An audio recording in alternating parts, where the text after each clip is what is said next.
सात संगत जी बड़े प्यार से कहना, धन निरंकार जी। सात संगत जी, दासी आप सभी के बीच एक विचार रख रही हैं। सात संगत, आशा है प्रवान करेंगे। सात संगत जी प्यार से कहना जी, धन निरंकार जी। सात संगत जी, बहुत समय पहले की बात है। सात संगत, किसी नगरी में एक युवक रहा करता था। सात संगत, वो युवक बहुत ही शर्मीला था। सात संगत, वो इतना शर्मीला था कि जब भी उसके सामने कोई नया व्यक्ति आ खड़ा होता सात संगत, तो वो उससे बात तक नहीं करता था। सात संगत, यहाँ तक कि जिन्हें वो जानता था, पहचानता था सात संगत जी, उनसे भी बात करने में उसे बहुत शर्माया करता था। सात संगत, वो उनसे भी ठीक से बात नहीं कर पाता था और अपनी इस समस्या के कारण सात संगत वो खुद ही परेशान रहता था, क्योंकि वह अपने जीवन में कुछ कर ही नहीं पा रहा था। सात संगत, धीरे धीरे समय बीतता गया और समय बीतने के साथ साथ सात संगत उस युवक की शर्माने की आदत भी बढ़ती चली गई, जिसके कारण वो अत्यधिक निराश रहने लगा। सात संगत, परेशान रहने लगा, चिंतित रहने लगा। सात संगत, उसे यह समझ नहीं आ रहा था कि वो अपनी इस समस्या से किस तरह से छुटकारा पाए। सात संगत, उसके घर वाले भी अब उसकी इस समस्या को लेकर बहुत चिंतित रहने लगे थे। सात संगत, वो सोचते थे इसका क्या होगा, ये अपने जीवन में कुछ कर पाएगा भी या नहीं। सात संगत, जब भी वो कहीं पर काम करने के लिए जाता तो लोग उसके इस सीधेपन का फायदा उठाते। सात संगत, उसे परेशान करते। वो कुछ ज्यादा कह नहीं पाता था। सात संगत, जिसके कारण उसे कोई कुछ भी कह देता। सात संगत, और वहां से चला जाता। सात संगत जी, इन्हीं सब कारणों की वजह से उसका मन कहीं भी किसी भी काम में नहीं लगता। सात संगत, वो हर काम को कुछ ही दिनों में छोड़ दिया करता था। सात संगत, उसके मन में बहुत कुछ चल रहा था, उसके मन में विचारों के तूफान उठ रहे थे। सात संगत, वो सबसे बहुत कुछ कहना चाहता था, लेकिन अपनी इस आदत के कारण सात संगत वो किसी से कुछ नहीं कह पा रहा था। सात संगत, वो अंदर ही अंदर घुटता जा रहा था। सारे विचार, सारी बातें उसके मन में ही दबी पड़ी थी। सात संगत, लेकिन कभी भी वो किसी से कुछ भी नहीं, अपने मन की बात नहीं बताता था। सात संगत, जब छोटा सा बच्चा था तब उसे लोग बहुत पसंद करते थे, उसकी इस आदत को लोग भी सराहते थे। सात संगत, लेकिन इसी आदत की वजह से जब वो बड़ा हो गया, सात संगत युवा हो गया, तो इसी आदत के कारण उसे अपना जीवन जीने में भी अत्यधिक परेशानियां उठानी पड़ रही थी। सात संगत, और वो युवक भी अपनी इस गलती के कारण बहुत परेशान रहता। सात संगत, अपनी इस एक आदत से छुटकारा पाना चाहता था।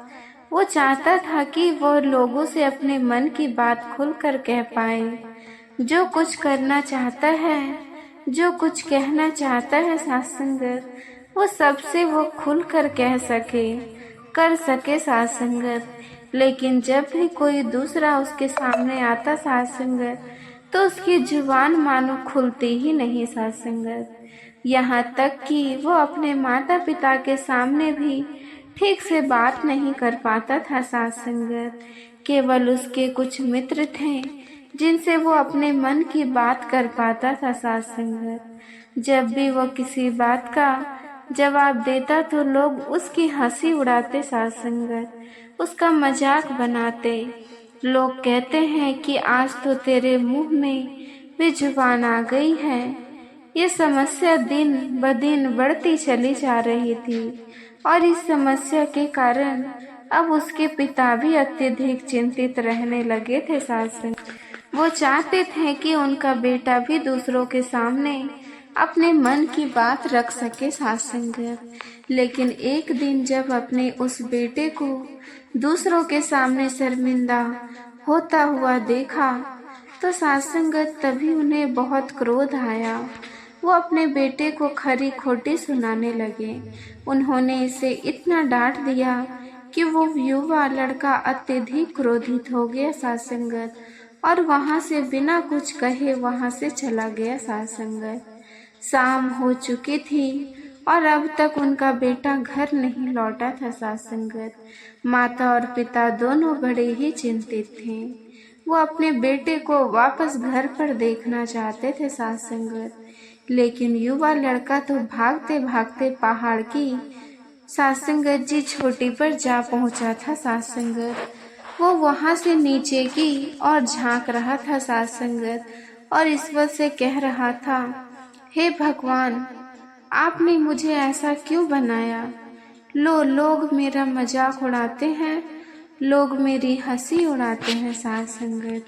जब मैं इसी दुनिया में अपने मन की बात रख ही नहीं सकता, मैं किसी से कुछ कह ही नहीं सकता, तो फिर मैं इस जीवन को जीकर क्या करूँगा सासंगत। जब भी मैं किसी से कुछ कहने की कोशिश करता हूँ तो लोग मेरा मजाक बनाते हैं सासंगत, मेरी हंसी उड़ाते हैं सासंगत, यहाँ तक कि वो मुझसे कुछ भी कहकर चले जाते हैं सासंगत, और मैं उनका जवाब नहीं दे पाता।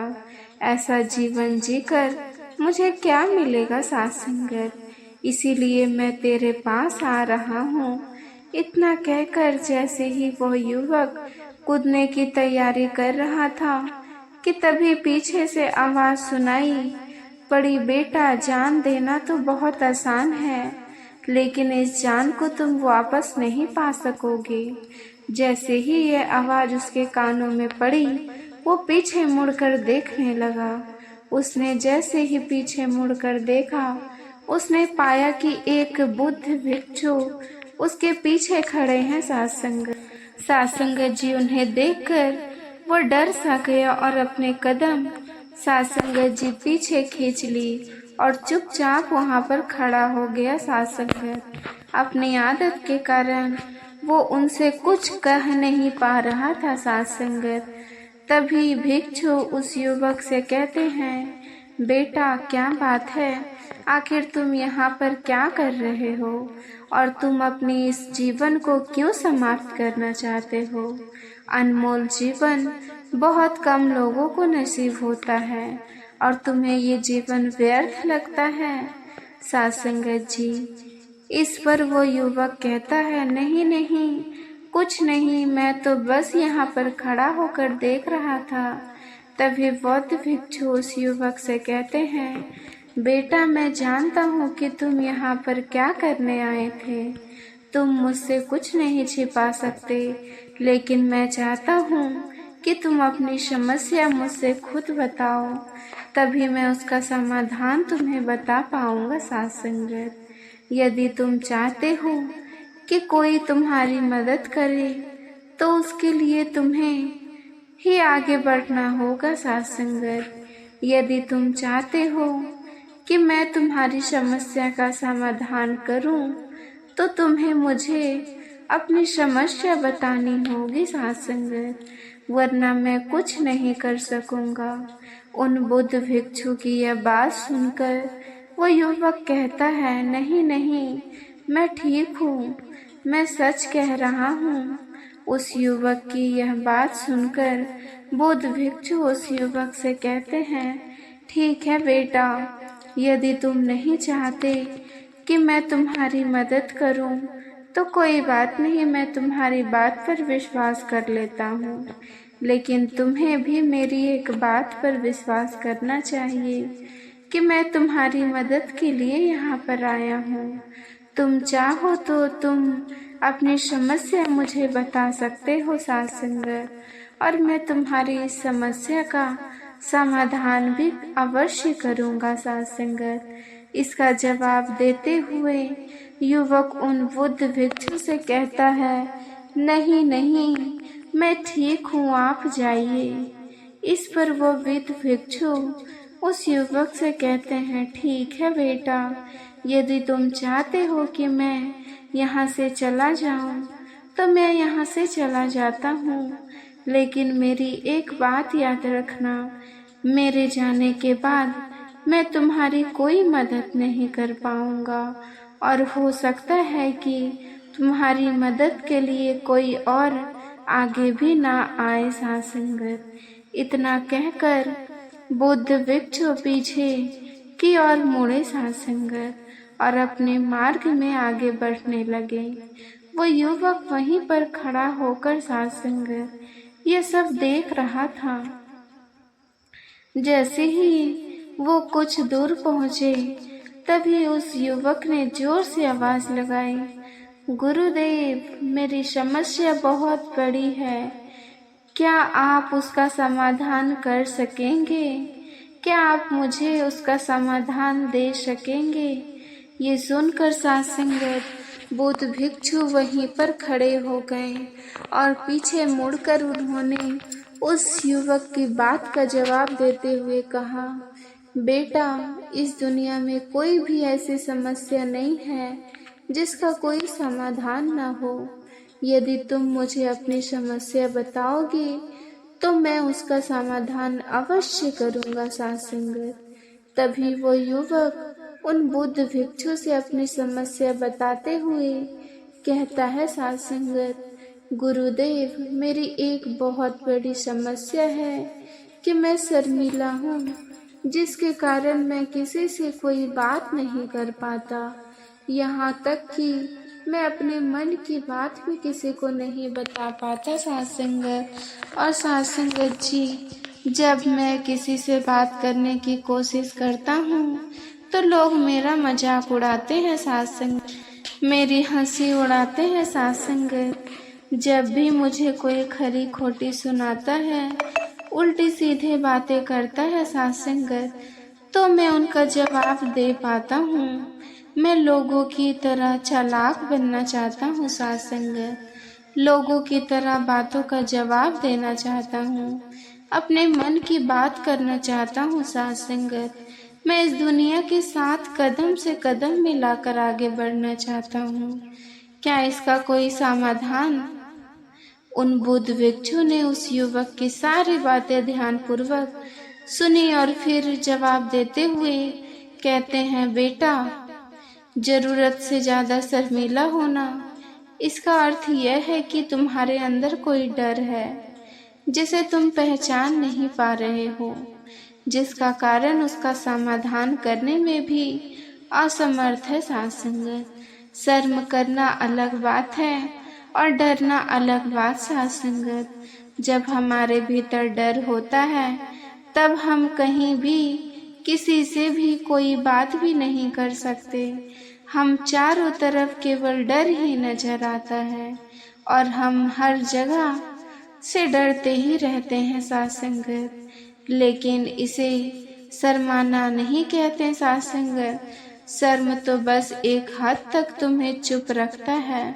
फिर वो बुद्ध भिक्षु उस युवक से कहता है, बेटा, तुम सबसे अधिक किससे शर्माते हो? युवक इसका जवाब देते हुए कहता है, गुरुदेव, मुझे अपने पिता से बात करने में बहुत शर्म आती है, मैं उनसे सामने कुछ बोल नहीं पाता।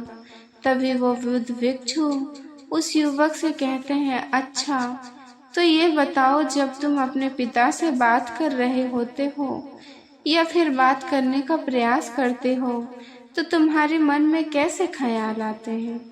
युवक इसका जवाब देते हुए कहता है, गुरुदेव, जब भी मैं अपने पिता से बात करने का प्रयास करता हूँ तो मुझे ऐसा लगता है कि मानो मेरे पिता अभी भी मुझे डांट देंगे, मुझ पर क्रोध करेंगे, मुझसे नाराज हो जाएंगे और कहीं ना कहीं मुझे यह भी लगता है कि मैं कुछ गलत बात ही करूँगा। यहाँ तक कि मेरे मन में ऐसे भी ख्याल आते हैं साध संगत कि शायद मेरे पिता मुझसे प्यार ही नहीं करते हैं। परंतु गुरुदेव, आप कहते हैं कि शर्म अलग है और डरना अलग बात है, तो क्या कोई ऐसा उपाय है जिससे मुझे डर ही नहीं हो? क्या साध संगत कोई ऐसा रास्ता है जिससे मेरे अंदर का ये डर पूरी तरह से समाप्त हो जाए। कृपया करके मुझे इस समस्या का समाधान बताइए। मुझे अपने इस डर से बाहर निकालना है साध संगत। मुझे लोगों की तरह अपने इस जीवन को खुलकर जीना है। उस युवक की यह सारी बातें सुनकर बुद्ध भिक्षु उस युवक से कहता है, जाओ और अपने पिता से कहो कि मुझे कुछ काम करना है और उसके लिए मुझे आपसे कुछ धन चाहिए। यदि तुम उनसे धन मांगने में कामयाब हो गए तो मैं तुम्हें तुम्हारी समस्या का समाधान अवश्य बताऊंगा। साध संगत जी, वो युवक काफी घबरा गया। उसने उन गुरुदेव से कहा, हे गुरुदेव, मुझे यह कार्य ना दीजिए। मैं उनसे कुछ नहीं कह पाता। उनके सामने तो मेरी बोलती तक बंद हो जाती है। मैं उनसे धन भला कैसे मांगूंगा। ये बात सुनकर बुद्ध भिक्षु उस युवक से कहते हैं, साध संगत, तब तो तुम्हारी समस्या का कोई भी समाधान नहीं है और ना ही तुम कभी भी अपने जीवन को खुलकर जी पाओगे। यह बात सुनकर उस युवक साध संगत उन भिक्षुओं से कहता है, गुरुदेव, ऐसा ना कहें। कृपया करके मुझे कोई और कार्य बताइए, कोई ऐसा कार्य जिससे मेरे अंदर का डर पूरी तरह से समाप्त हो जाए। कोई ऐसा समाधान बताइए। इसका जवाब देते हुए वो बुद्ध भिक्षु उस युवक से कहते हैं, बेटा, यदि तुम्हें अपने अंदर से डर को समाप्त करना है तो पहले तुम्हें मेरा ये कार्य करना होगा जो मैंने तुम्हें कहा है। साध संगत, वो युवक घबरा कर काफी देर तक सोच विचार करने के बाद पूर्ण गुरुदेव से कहता है, ठीक है, यदि आप चाहते हैं कि मैं इस कार्य को करूं तो मैं इसे करने का पूरा प्रयास करूंगा। सास इतना कहकर वो युवक अपने घर लौट जाता है। उसे देखकर उसके माता पिता बहुत खुश हो जाते हैं। साध संगत, और वो युवक अपने पिता से डरते डरते कहता है, पिताजी, मुझे आपसे कुछ बात करनी है। इस बात पर उसके पिता कहते हैं, बोलो, क्या बात है युवक। आगे कहता है, पिताजी, मैं कुछ काम करना चाहता हूँ। इसके लिए मुझे आपसे कुछ धन चाहिए। क्या आप मुझे कुछ धन दे सकते हैं। इतना सुनकर उस युवक के पिता ने उसकी ओर ध्यान से देखा। काफी देर देखने के बाद साध संगत जी वह खुशी से झूम उठे और तुरंत ही उन्होंने कुछ धन अपने पुत्र के हाथों पर रख दिया। साध संगत, और कहने लगे, बेटा, इतना धन काफी है कि तुम्हें और चाहिए। इसके जवाब में उस युवक अपने पिता से कहता है, नहीं नहीं पिताजी, इतना काफी है, मैं इतने से काम चला लूंगा। वो युवक को साध संगत उस धन को लेकर तुरंत दौड़ा दौड़ा उन बुद्ध भिक्षु के पास लौटा और जो धन उसने अपने हाथों में ले रखा था उसे दिखाते हुए वो कहता है, गुरुदेव, जैसा आपने कहा था, मैं धन लेकर आपके पास आ चुका हूँ। मैंने अपने पिता से धन मांग लिया है। अब मुझे आप मेरी समस्या का समाधान बताओ। तब वो बुद्ध भिक्षु कहते हैं, उस युवक से कहते हैं, साध संगत, अरे इतनी जल्दी क्या है, अभी तो तुम्हें मेरे लिए एक और काम करना है, तभी मैं तुम्हें तुम्हारी समस्या का समाधान अवश्य बताऊंगा। साध संगत, और यदि तुम मेरे लिए इस कार्य को पूरा नहीं कर सके तो मैं तुम्हें कभी भी तुम्हारी समस्या का समाधान बताने वाला। साध संगत, तभी वह युवक उन बुद्ध भिक्षु से कहता है, हे गुरुदेव, अभी तो मैंने आपके लिए एक काम किया है, अभी आप मुझे एक और काम करने के लिए कह रहे हैं। तभी बुद्ध भिक्षु उस युवक से कहता है, हाँ, तुम्हें मेरे लिए एक और काम करना ही होगा। वो युवक एक बार फिर से काफी देर सोच विचार कर उन बुद्ध भिक्षु से कहता है, अच्छा ठीक है, बताइए आप मुझे क्या कराना चाहते हैं। इसके जवाब में बुद्ध भिक्षु उस युवक से कहते हैं, जाओ और धन जो तुमने अपने पिता से मांग कर लाया है, इस धन को वापस अपने पिता को लौटा दो साथ संगत। और साथ में यह भी कहना कि पिताजी, मैं अभी काम नहीं करना चाहता हूँ, लेकिन जब समय आएगा तो मैं आपसे यह धन वापस ले लूँगा और उससे अपना काम पूरा करूँगा। साथ संगत जी, ये बात सुनकर युवक एक बार फिर से ऊपर से नीचे तक पूरी तरह से कांप गया और कहने लगा, गुरुवर, आप मुझे कोई और काम सौंप दीजिए, मैं उसे जरूर करूँगा। लेकिन अब यदि मैं धन लेकर उनके पास वापस से गया तो साथसंगत वो क्या सोचेंगे मेरे बारे में? मैं तो शर्मिंदा हो जाऊंगा उनके सामने। इसीलिए गुरुवर, कृपा करके मुझे कोई और काम दें। तभी बुद्ध भिक्षु उस युवक से कहते हैं, बेटा, जो काम मैंने तुम्हें सौंपा है, तुम्हें उसी कार्य को पूरा करना होगा, अन्यथा तुम्हारी समस्या का समाधान मैं तुम्हें नहीं बताने वाला। काफी देर सोच विचार करने के बाद वो उन बौद्ध भिक्षु से कहता है, ठीक है गुरुवर, मैं वापस जाता हूँ और ये धन लौटा कर मैं अभी आता हूँ। वो तुरंत दौड़ा दौड़ा अपने पिता के पास वापस लौटा और उनसे पिता से कहा, पिताजी, मैं ये धन अभी नहीं लेना चाहता, अभी ये धन आप मुझसे वापस ले लीजिए। जब मुझे कोई काम पड़ेगा तो मैं आपसे ये धन वापस ले लूँगा। उसके पिता ने उस युवक की तरफ घूर घूर कर काफी देर तक देखा और फिर मुस्कुराते हुए कहने लगे, बेटा, मैं समझता हूँ कि किसी भी काम को शुरू करने से पहले हमें उसके बारे में जानकारी इकट्ठा करना चाहिए, उसके बारे में समझना जरूरी है। कब, क्या, कैसे और कब तक करना है, इसके बारे में हमें भी जानकारी लेनी जरूरी है।